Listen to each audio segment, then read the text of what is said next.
Hi hello ನಮಸ್ತೆ welcome back to Usha ಮಧ್ಯಮ ಕುಟುಂಬ ಯೂಟ್ಯೂಬ್ ಚಾನೆಲ್. ಎಲ್ಲರೂ ಹೇಗಿದ್ದೀರಾ? ಎಲ್ಲರೂ ಚೆನ್ನಾಗಿದ್ದೀರಾ ಅಂತ ಭಾವಿಸ್ತೀನಿ. ನಾನು ಕೂಡ ಚೆನ್ನಾಗಿದ್ದೀನಿ. ಇವತ್ತಿನ ವಿಡಿಯೋ ನವರಾತ್ರಿ ವೈಭವ ಭಾಗ 3.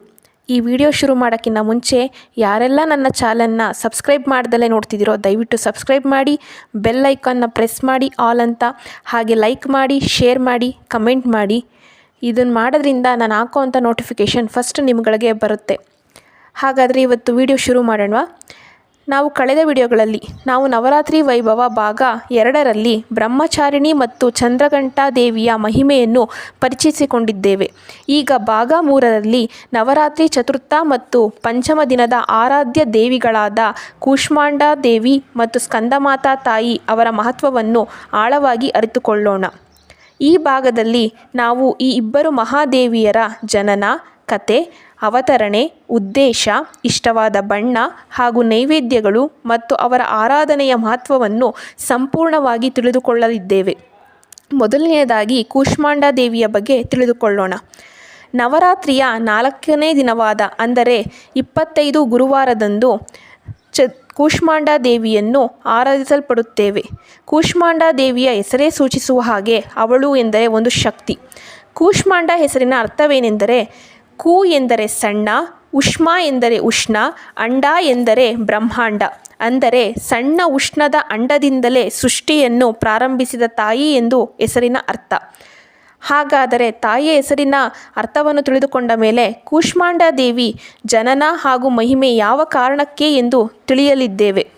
ಪುರಾಣಗಳ ಪ್ರಕಾರ ಲೋಕದಲ್ಲಿ ಎಲ್ಲೆಡೆ ಅಂಧಕಾರವಿದ್ದಾಗ ದೇವಿ ತನ್ನ ದಿವ್ಯ ಸ್ಮಿತದಿಂದಲೇ ಸೂರ್ಯನ ಜ್ಯೋತಿಯನ್ನು ಹಬ್ಬಿಸಿದಳು. ಇಲ್ಲಿ ಪ್ರಪಂಚಕ್ಕೆ ಬೆಳಕು, ಚೇತನ ಹಾಗೂ ಶಕ್ತಿ ದೊರಕಿತು. ಅವಳನ್ನೇ ಬ್ರಹ್ಮಾಂಡದ ಸೃಷ್ಟಿಕರ್ತೆಯಾಗಿ ಕಾಣಲಾಗಿದೆ ಎಂದು ಪುರಾಣ ತಿಳಿಸುತ್ತದೆ.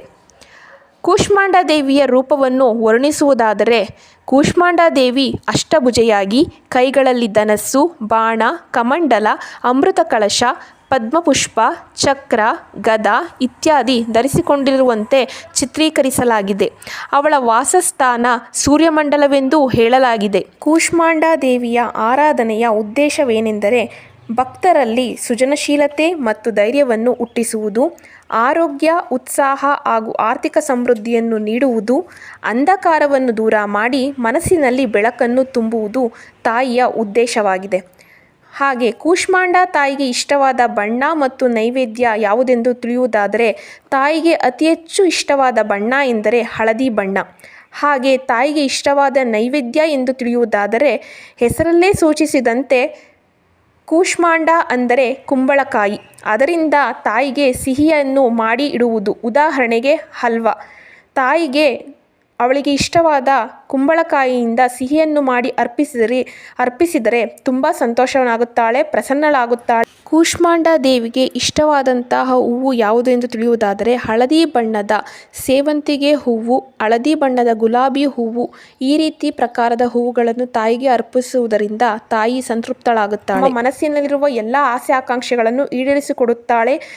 ತಿಳಿಸುವುದರ ಮುಖಾಂತರ ಕೂಷ್ಮಾಂಡಾ ದೇವಿಯ ಬಗ್ಗೆ ಸಂಪೂರ್ಣ ವಿವರಗಳನ್ನು ನಾನು ಈ ವಿಡಿಯೋದಲ್ಲಿ ನೀಡಿದ್ದೇನೆ ಎಂದು ಭಾವಿಸುತ್ತೇನೆ. ನವರಾತ್ರಿಯ 5ನೇ ದಿನ ಪೂಜಿಸಲ್ಪಡುವ ದೇವಿಯೇ ಸ್ಕಂದಮಾತಾ. ನವರಾತ್ರಿಯ 5ನೇ ದಿನ ಎಂದರೆ 26 ಶುಕ್ರವಾರ. ತಾಯಿಯ ಬಗ್ಗೆ ತಿಳಿಯುವುದಾದರೆ ಅವಳು ಕಾರ್ತಿಕೇಯ ಎಂದರೆ ಸ್ಕಂದ, ಸುಬ್ರಹ್ಮಣ್ಯನ ತಾಯಿ ಎಂದು ಅರ್ಥ. ತಾಯಿತನದ ಮಮತೆ, ಶಾಂತಿ ಮತ್ತು ತ್ಯಾಗದ ಪ್ರತೀಕವಾಗಿದ್ದಾಳೆ.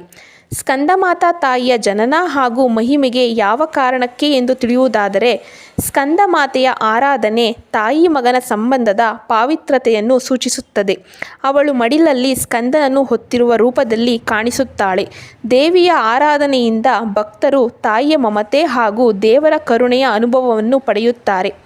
ಸ್ಕಂದಮಾತಾ ತಾಯಿಯ ರೂಪದ ಬಗ್ಗೆ ಹೇಳುವುದಾದರೆ ಸ್ಕಂದಮಾತಾ ದೇವಿಗೆ 5 ಬಾಹುಗಳು ಹೊಂದಿದ್ದಾಳೆ. 2 ಭುಜಗಳಲ್ಲಿ ಕಮಲಪತ್ರ, ಒಂದು ಕೈಯಲ್ಲಿ ಸ್ಕಂದನನ್ನು ಮಡಿಲಲ್ಲಿ ಹೊತ್ತಿರುತ್ತಾಳೆ, ಇನ್ನೊಂದು ಕೈ ಆಶೀರ್ವಾದ ಮಾಡುವ ಭಾವದಲ್ಲಿ ಇರುತ್ತದೆ. ಅವಳು ಸಾಮಾನ್ಯವಾಗಿ ಸಿಂಹದ ಮೇಲೆ ಕುಳಿತಿರುತ್ತಾಳೆ. ಸ್ಕಂದಮಾತಾ ತಾಯಿಯ ಆರಾಧನೆಯ ಉದ್ದೇಶವೇನೆಂದು ತಿಳಿಯುವುದಾದರೆ, ಕುಟುಂಬದಲ್ಲಿ ಶಾಂತಿ, ಸಮಾಧಾನ ಮತ್ತು ಸಂತಾನ ಭಾಗ್ಯ ದೊರಕುತ್ತದೆ. ಭಕ್ತರಿಗೆ ಧೈರ್ಯ, ಬಲ ಹಾಗೂ ಸಂಪೂರ್ಣ ರಕ್ಷಣೆ ಕೊಡುತ್ತಾಳೆ. ಮನಸ್ಸಿಗೆ ಸಮತೋಲನ ಮತ್ತು ಶಾಂತಿಯನ್ನು ಕಾಪಾಡುತ್ತಾಳೆ. ಹಾಗೆ ಸ್ಕಂದಮಾತಾ ತಾಯಿಗೆ ಇಷ್ಟವಾದ ಬಣ್ಣ ಮತ್ತು ನೈವೇದ್ಯದ ಬಗ್ಗೆ ತಿಳಿಯುವುದಾದರೆ, ತಾಯಿಗೆ ಇಷ್ಟವಾದ ಬಣ್ಣ ಎಂದರೆ ಹಸಿರು ಬಣ್ಣ. ಹಸಿರು ಬಣ್ಣ ಸೂಚಿಸುವ ಅರ್ಥವೇನೆಂದರೆ ಶಾಂತಿ, ಸಮಾಧಾನ, ಪ್ರಕೃತಿ, ಚೈತನ್ಯ ಮತ್ತು ಹಸಿರು ಸಂಪತ್ತು ಹಾಗೂ ಕುಟುಂಬದ ಸಮೃದ್ಧಿ ಮತ್ತು ಸಂತಾನ ಭಾಗ್ಯ. ತಾಯಿಯ ಮಮತೆ ಹಾಗೂ ರಕ್ಷಣೆಯ ಶಕ್ತಿಯ ಸಂಕೇತವಾಗಿ ಹಸಿರು ಬಣ್ಣವನ್ನು ತಾಯಿ ಹೆಚ್ಚು ಇಷ್ಟಪಡುತ್ತಾಳೆ. ಹಾಗೆ ತಾಯಿಗೆ ಇಷ್ಟವಾದ ನೈವೇದ್ಯವೆಂದರೆ ಹಸಿರು ಬಣ್ಣದಿಂದ ಕೂಡಿರುವ ಯಾವುದಾದರೂ ಫಲ, ಉದಾಹರಣೆಗೆ ಬಾಳೆಹಣ್ಣು, ಸೀಬೆಹಣ್ಣು ಅಥವಾ ಪೇರಳೆ ಹಣ್ಣು, ಹಸಿರು ದ್ರಾಕ್ಷಿ. ಈ ರೀತಿಯ ಹಸಿರು ಬಣ್ಣದಿಂದ ಕೂಡಿರುವಂಥ ಹಣ್ಣುಗಳನ್ನು ತಾಯಿಗೆ ನೈವೇದ್ಯ ರೂಪದಲ್ಲಿ ಅರ್ಪಿಸಬಹುದು. ಇನ್ನು ಸಿಹಿಯ ರೂಪದಲ್ಲಿ ಅರ್ಪಿಸುವುದಾದರೆ ಪಾಯಸವನ್ನು ಮಾಡಿ ಅದಕ್ಕೆ ಹಸಿರು ಬಣ್ಣದಿಂದ ಕೂಡಿರುವಂತಹ ಪಿಸ್ತಾವನ್ನು ಹಾಕಿ ತಾಯಿಗೆ ನೈವೇದ್ಯವನ್ನು ಅರ್ಪಿಸಬಹುದು. ಸ್ಕಂದಮಾತಾ ತಾಯಿಗೆ ಇಷ್ಟವಾದ ಹೂಗಳ ಬಗ್ಗೆ ಹೇಳುವುದಾದರೆ, ತಾಯಿಗೆ ಹಸಿರು ಬಣ್ಣವೆಂದರೆ ತುಂಬ ಇಷ್ಟವಾಗಿರುವ ಕಾರಣ ತುಳಸಿ, ಪತ್ರೆ ಈ ರೀತಿಯಾದಂತಹ ಪುಷ್ಪಗಳನ್ನು ತಾಯಿಗೆ ಅರ್ಪಿಸುವುದರಿಂದ ತಾಯಿಗೆ ಹೆಚ್ಚು ಸಂತೋಷವಾಗುತ್ತದೆ. ಈ ನವರಾತ್ರಿ ವೈಭವದ 3ನೇ ವಿಡಿಯೋದಲ್ಲಿ ತಾವೆಲ್ಲರೂ ಇಬ್ಬರು ತಾಯಂದಿರ ಬಗ್ಗೆ ಸಂಪೂರ್ಣ ಮಾಹಿತಿಯನ್ನು ತಿಳಿದುಕೊಂಡಿದ್ದೀರಿ. ತಾಯಿ ಕೂಷ್ಮಾಂಡಾ ದೇವಿ ಹಾಗೂ ತಾಯಿ ಸ್ಕಂದಮಾತಾ ದೇವಿಯ ಬಗ್ಗೆ ಸಂಪೂರ್ಣ ವಿವರಗಳನ್ನು ನವರಾತ್ರಿ ವೈಭವ 3ನೇ ಭಾಗದಲ್ಲಿ ನಾನು ತಿಳಿಸಿಕೊಟ್ಟಿದ್ದೇನೆ. ತಮಗೆಲ್ಲರಿಗೂ ಈ ವಿಡಿಯೋ ಇಷ್ಟವಾದಲ್ಲಿ ದಯವಿಟ್ಟು ಸಬ್ಸ್ಕ್ರೈಬ್ ಮಾಡಿ, ಲೈಕ್ ಮಾಡಿ, ಕಮೆಂಟ್ ಮಾಡಿ ಮತ್ತು ಶೇರ್ ಮಾಡಿ. ಇನ್ನು ಉಳಿದ 4 ದೇವಿಗಳ ಅವತಾರಗಳ ಬಗ್ಗೆ ಬರುವ ವಿಡಿಯೋಗಳಲ್ಲಿ ತಿಳಿದುಕೊಳ್ಳೋಣ. ಅಲ್ಲಿಯವರೆಗೂ ನನ್ನ ಚಾನಲ್ನಲ್ಲಿ ಪ್ರತಿಯೊಂದು ವಿಡಿಯೋ, ಶಾರ್ಟ್ಸ್, ಪೋಸ್ಟ್ಗಳನ್ನು ವೀಕ್ಷಿಸಿ ನನಗೆ ಸಹಕರಿಸಬೇಕಾಗಿ ತಮ್ಮಲ್ಲಿ ಬೇಡಿಕೊಳ್ಳುತ್ತೇನೆ. ಧನ್ಯವಾದಗಳು.